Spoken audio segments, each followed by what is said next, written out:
இது தீப ஒளியின் முக்கியத்துவத்தை உலகிற்கு உணர்த்தும் ஒரு பண்டிகையாகும். சிவன் மற்றும் திருமால் இருவருக்கு இடையே யார் பெரியவர் என்கிற சர்ச்சை ஏற்பட்டபோது சிவன் ஜோதி பிழம்பாக நின்ற நாளே கார்த்திகை தீபமாக கொண்டாடப்பட்டு வருகிறது. தீப ஒளியானது நம் வாழ்வில் உள்ள இருளை நீக்கி ஞானம் மற்றும் செல்வத்தை கொண்டு வரும் என்கிற நம்பிக்கையுடன் இந்த பண்டிகையானது கொண்டாடப்பட்டு வருகிறது.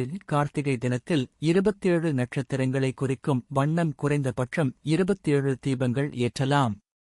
தீபம் ஏற்றுவதற்கு அகல் விளக்குகள் மிகவும் சிறந்தது. கடைகளில் கிடைக்கும் செயற்கையான விளக்குகளை விடுத்து மண் விளக்குகளை வாங்கி அதை சுத்தம் செய்ய வேண்டும்.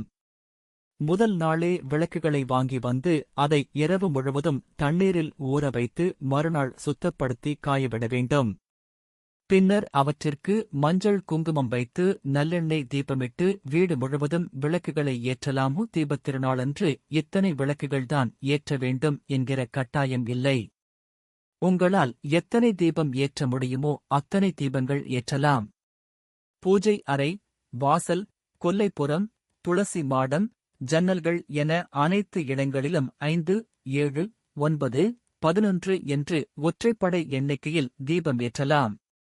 வாசலின் இருபுறமும் தலா 1, வீட்டின் நடுப்பகுதியில் 1, துளசி மாடத்தில் 1, பூஜை அறையில் 3 அல்லது 5 தீபங்கள் ஏற்றுவது சிறப்பு.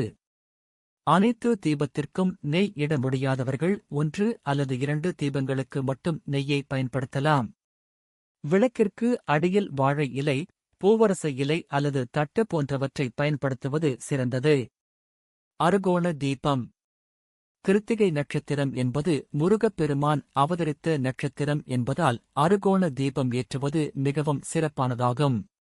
மாலை 6 மணிக்கு திருவண்ணாமலை தீபம் ஏற்றப்படும் காட்சியை பார்த்து முடித்த பின்னர் வீட்டு வாசலில் நட்சத்திரம் வரைந்து அதன் 6 முனைகளிலும் அறுகோண தீபம் ஏற்றி சரவணபவ என்று எழுதி வழிபடலாம்.